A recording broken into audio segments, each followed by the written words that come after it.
Hi dears, അസ്സലാമു അലൈക്കും. എല്ലാവർക്കും നമ്മുടെ പുതിയൊരു വീഡിയോയിലേക്ക് സ്വാഗതം.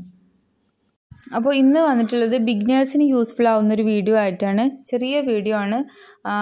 നമ്മൾ ആദ്യമായിട്ട് ചെയ്യുന്നവരാണ്, നമ്മളെ മക്കൾക്ക് വേണ്ടി ചെയ്യുകയാണ്, അല്ലെങ്കിൽ ആദ്യമായിട്ടൊന്ന് സ്റ്റാർട്ട് ചെയ്യാൻ വേണ്ടിയിട്ട് ഒരു ബ്രേസ്ലെറ്റും ഹെയർ ബാൻഡും ഒരു ചെയിനും കൂടി ചെയ്യാമെന്ന് കരുതുന്നവരുണ്ടാവും.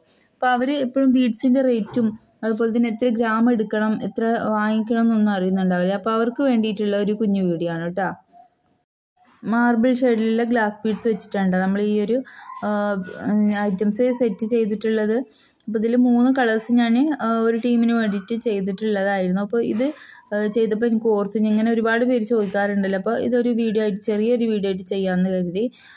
അപ്പോൾ ഇതിന് വരുന്നത് ഒരു സെറ്റ് ചെയ്യാൻ വേണ്ടിയിട്ട് നമുക്ക് വരുന്ന ബീഡ്സിൻ്റെ തൂക്കം എന്ന് പറയുന്നത് 35 ഗ്രാമാണ്. 35 ഗ്രാം ഉണ്ടെങ്കിൽ നമുക്കൊരു മാലയും അതുപോലെ ഒരു ഹെയർ ബാൻഡും ഒരു ബ്രേസ്ലെറ്റും ചെയ്യാനായിട്ട് സാധിക്കും. എല്ലാ ബീഡ്സും ഇതേ തൂക്കമാണ് എന്ന് പറയാൻ കഴിയില്ല. ഇത് 6 mm ഗ്ലാസ് ബീഡ്സ് ആണ്. അതുകൊണ്ട് എല്ലാ ബീഡ്സും ഒരേ വലിപ്പവും ഏകദേശം ഒരേ തൂക്കമാണ്. അതുകൊണ്ടാണ് ഞാൻ ഈ ഒരു 3 ഡിസൈൻ നിങ്ങൾക്ക് കാണിച്ചു തരുന്നത്.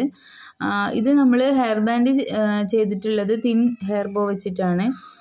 അതുപോലെ ഇതിലുള്ള എൻഡ് ബീഡ്സ് ഉണ്ടോ, ഈ ഒരു ടൈപ്പ് ബീഡ്സാണ് വെച്ചിട്ടുള്ളത്. എലാസ്റ്റിക് ത്രെഡാണ് ഇതിൽ മാലയ്ക്കും ബ്രേസ്ലെറ്റിനും വേണ്ടിയിട്ട് യൂസ് ചെയ്തിട്ടുള്ളത്.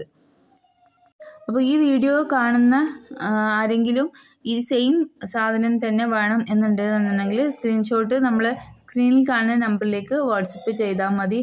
അപ്പോൾ നിങ്ങൾക്ക് ഈ ഒരു ഐറ്റംസിൽ തന്നെ വാങ്ങിക്കാനായിട്ട് കഴിയും കേട്ടോ. അപ്പോൾ നമ്മുടെ ഈ വീഡിയോ ആദ്യമായിട്ട് കാണുന്നവരാണെന്നുണ്ടെങ്കിൽ നമ്മൾ മെറ്റീരിയൽസിനെ കുറിച്ചിട്ടും അതുപോലെ തന്നെ ബിഗിനേഴ്സിന് ചെയ്യാൻ പറ്റിയിട്ടുള്ള ട്യൂട്ടോറിയൽ വീഡിയോ, അതുപോലെ ഒരുപാട് വീഡിയോ ഇതിനുമായി അനുബന്ധിച്ചിട്ടുള്ള ചെയ്തിട്ടുണ്ട്, കിറ്റുകളൊക്കെ ചെയ്തിട്ടുണ്ട്. അപ്പോൾ അതൊക്കെ താല്പര്യമുള്ളവർ പോയി ചെക്ക് ചെയ്യുക. അതുപോലെ തന്നെ ആദ്യമായിട്ട് കാണുന്ന കൂട്ടുകാരാണെങ്കിൽ സബ്സ്ക്രൈബ് ചെയ്യുക, അതുപോലെ ലൈക്ക് ചെയ്യുക, ഷെയർ ചെയ്യുക. അപ്പോൾ അടുത്തൊരു വീഡിയോ ആയിട്ട് വീണ്ടും കാണാം.